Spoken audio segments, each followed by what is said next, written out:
Bismillahirrahmanirrahim. Assalamualaikum warahmatullahi wabarakatuh.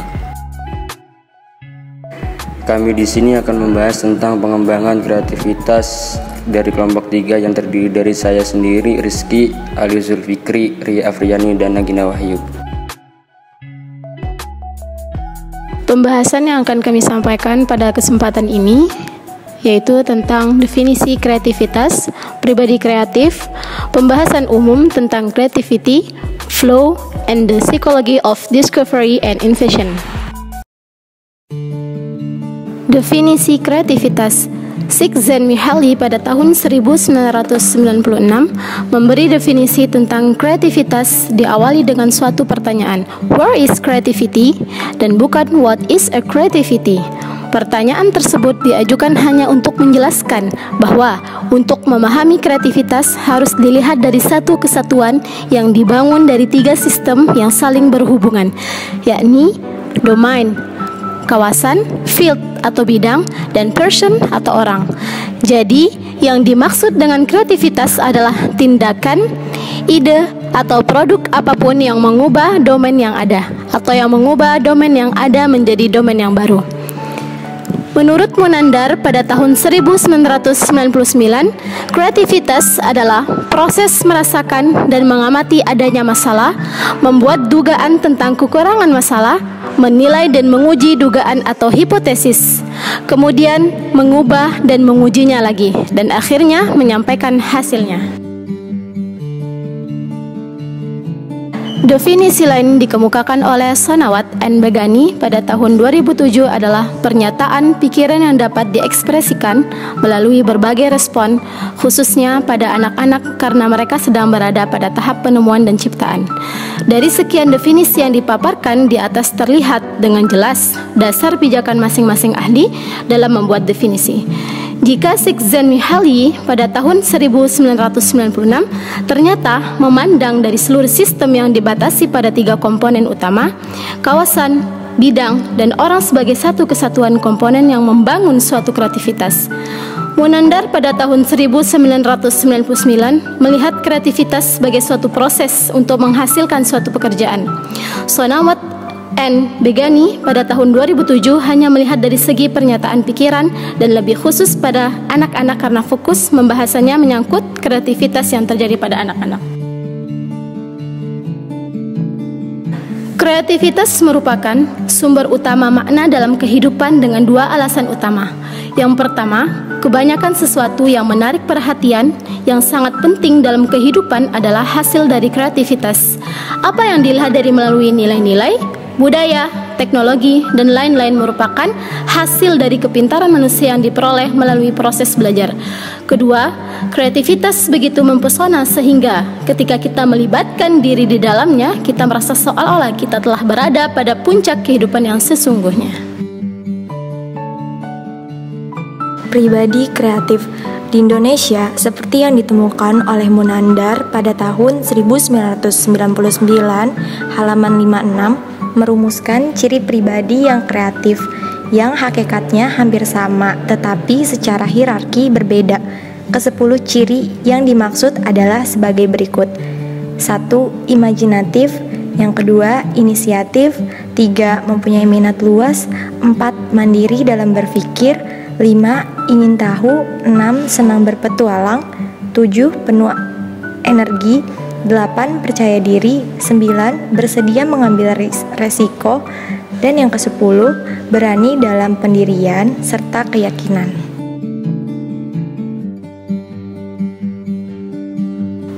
Ciri tersebut dirumuskan setelah melakukan studi mendalam terhadap tradisi, kebiasaan, pandangan, dan respon yang telah diberikan oleh responden di dalam penelitian.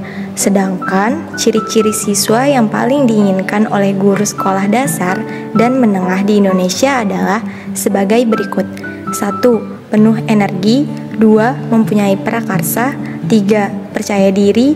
4. Sopan. 5. Rajin. 6. Melaksanakan pekerjaan pada waktunya. 7. Sehat. 8. Berani dalam berpendapat dan berkeyakinan. 9. Mempunyai ingatan yang baik. Dan yang ke-10, ulet.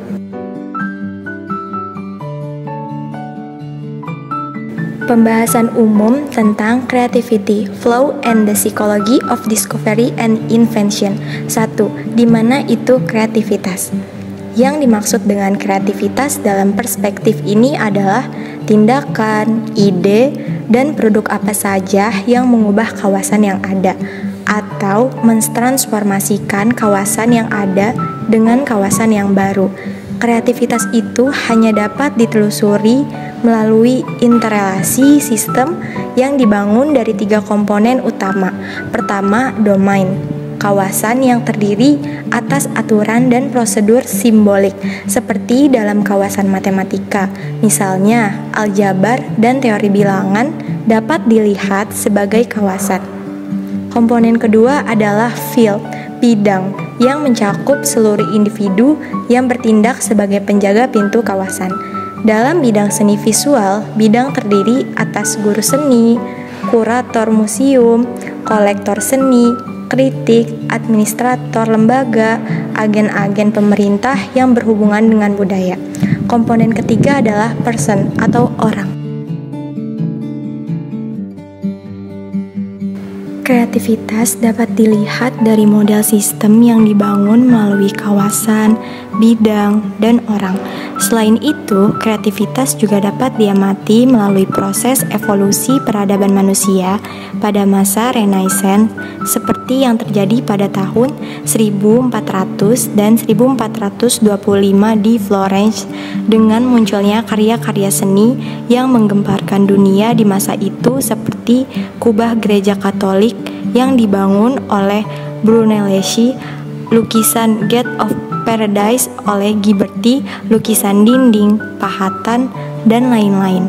Selanjutnya, kawasan pengetahuan dan aksi merupakan bagian terpenting untuk mendalami kreativitas karena peluang dan tantangan yang mendasari lahirnya kreativitas dapat ditinjau melalui 3 dimensi: kejelasan struktur, keterpusatannya dalam budaya, dan kawasan aksesibilitas.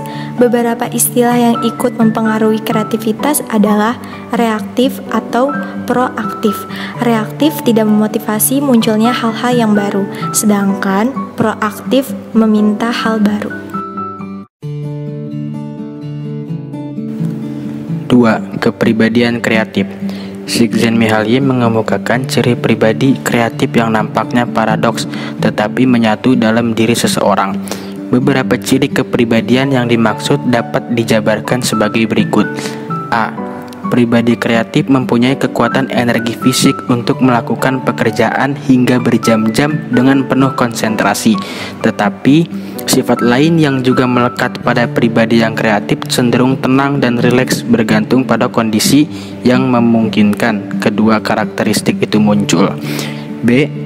Pribadi yang kreatif dapat bekerja sendiri untuk berkreasi, menulis, melukis, melakukan percobaan, melakukan riset, tetapi mereka juga tetap membutuhkan pihak lain untuk diajak bertukar pikiran dan bahkan mengenal dan menghargai karya orang lain. C. Orang-orang yang kreatif sangat rendah hati dan pada saat yang sama juga mereka bangga dengan hasil karya dan prestasi yang mereka peroleh. Mereka sering tidak mau menonjolkan diri karena perjalanan karir mereka bukan hanya berhenti dari hasil karya yang baru dihasilkan, tetapi masih melanjutkan pada sejumlah aktivitas kreatif yang belum dihasilkan. 3. Proses kreativitas. Secara tradisional, proses kreatif dapat dideskripsi melalui 5 fase. Pertama, fase persiapan, menjadi satu secara sadar atau tidak dalam rangkaian isu-isu problematik yang menarik dan menimbulkan keingintahuan. Kedua, fase inkubasi, pengeraman, di mana ide-ide diaduk dan diolah di bawah ambang kesadaran. Ketiga, fase insight, pengertian yang mendalam, yang kadang-kadang dikenal dengan istilah masa AHA, menandakan hadirnya rasa kesenangan karena berada dalam satu kemenangan. Keempat adalah fase evaluasi, ketika seseorang harus memutuskan apakah pengertian yang mendalam itu adalah upaya yang bernilai dan bermanfaat. Tahap kelima atau terakhir dari komponen proses kreativitas adalah fase elaborasi. Pada fase ini, Mungkin seseorang menggunakan banyak waktu dan melibatkan pekerjaan yang amat berat. Hal ini sesuai dengan apa yang telah dikatakan oleh Edison bahwa kreativitas terdiri atas 1% inspirasi dan 99%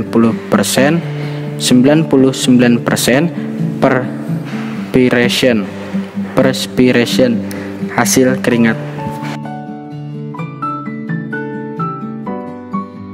4. Jalannya kreativitas. Orang-orang yang kreatif berbeda satu sama lain dalam berbagai cara yang mereka tempuh, tetapi dalam suatu hal mereka bersepakat untuk mencintai apa yang mereka kerjakan. Mereka melakukan apa yang mereka ingin hasilkan bukan karena ingin meraih sesuatu ketenaran atau mengumpulkan uang sebesar-besarnya, tetapi mereka ingin mengambil kesempatan yang seluas-luasnya untuk melakukan pekerjaan yang mereka senangi. Oleh karena itu, mereka membuat jalan menuju kreativitas dengan memprogramkan kreativitas, menentukan pekerjaan yang mereka senangi, menciptakan suatu kondisi demi mengalirnya kreativitas, menjelaskan tujuan, mengetahui bagaimana sesuatu bisa berjalan dengan baik, menjaga keseimbangan antara tantangan yang dihadapi dengan keterampilan yang dimiliki.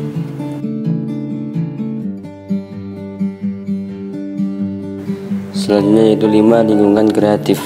Lingkungan membawa dampak yang begitu besar dalam kehidupan seseorang. Kreativitas yang dihasilkan selalu dipengaruhi oleh kondisi lingkungan yang mengitarinya. Oleh karena itu, lingkungan kreatif akan selalu tercipta jika berada dalam suatu kondisi yang dapat membangun lahirnya kreativitas itu sendiri. Paling tidak terdapat 4 kondisi yang dapat menciptakan lingkungan kreatif. Yang pertama yaitu harus berada pada tempat yang benar, di mana lingkungan tempat seseorang hidup, tumbuh dan berkembang memegang peranan penting. Yang kedua yaitu terciptanya kondisi lingkungan inspiratif. Yang ketiga menciptakan lingkungan yang kreatif. Yang keempat yaitu memulai kegiatan.